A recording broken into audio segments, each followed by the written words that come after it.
I want to talk about time for a little bit. This is a 1955 penny, I believe. 55? 51. And I know that that's not really rare. I mean, it's kind of rare. You don't see them all the time, but it's not worth any money. But that's not why I like that. It's because I can't even process how many people have probably held this penny. I found this in circulation. I didn't find this in some glove box in an old car from like 1960. I found this in circulation. People have been passing this around for 70 years. I think they're called wheat pennies because the wheat's on the back. I could be totally wrong. I think that's what it is.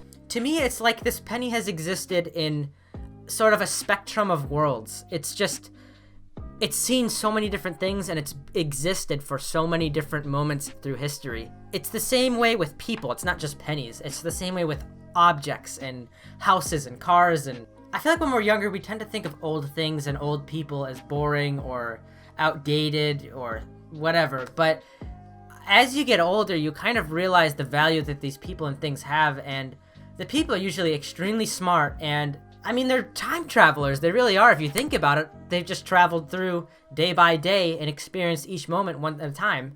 And another example that's probably a little bit more relatable for everybody is nostalgia and thinking back to our childhood.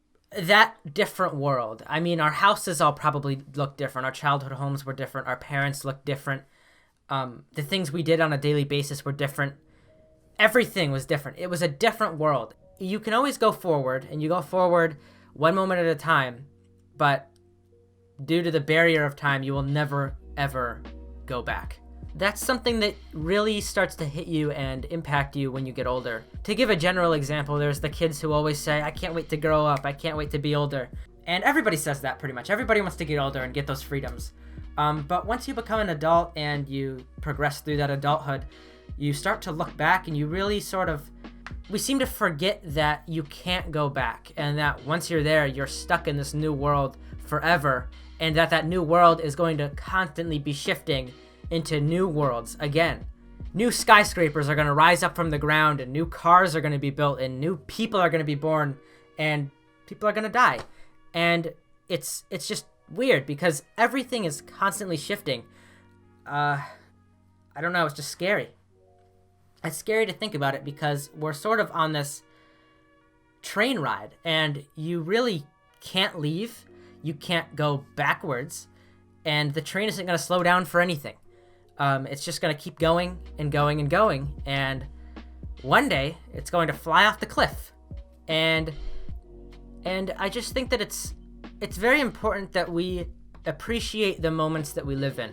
It's important that right now, in this moment that you are living in, you are grateful for it, and you are taking up all of the opportunity that it has. We can't afford to just let these moments slip through our hands because they'll never come back, and you're going to regret it later if you don't take it in for all that it's worth. Think of the virus. Think about how bad you wish you could go back to just a year or two and just socialize with people and live a normal life. It's just everything is so different. Everything can change in just a quick little second. And that's the main reason why we need to learn to appreciate the moments that we live in the present.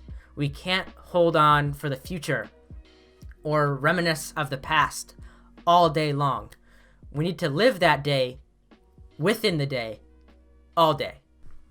For me, I've been really stuck in sort of the past, a past that I was never really alive for. I've been looking back a lot at like the 1950s and 60s and pretty much the whole 20th century. And there's just so many great things that happened.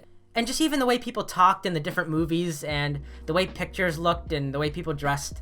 It's just very interesting to see how things are constantly shaping and molding and forming into new things as time goes on.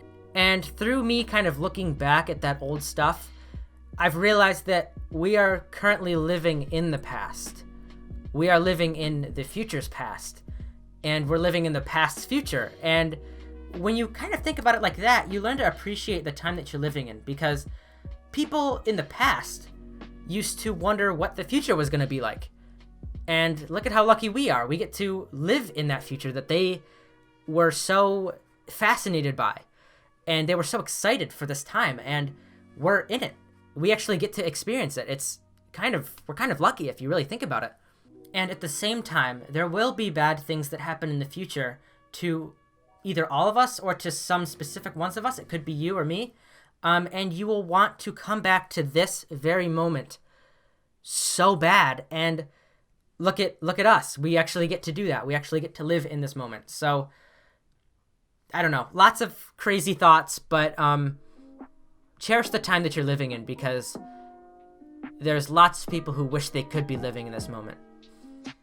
That's pretty much all I got to say. A little bit of a serious video today, but maybe there'll be a crazy one tomorrow. I don't know. I haven't really thought about what I'll do. See you then, though.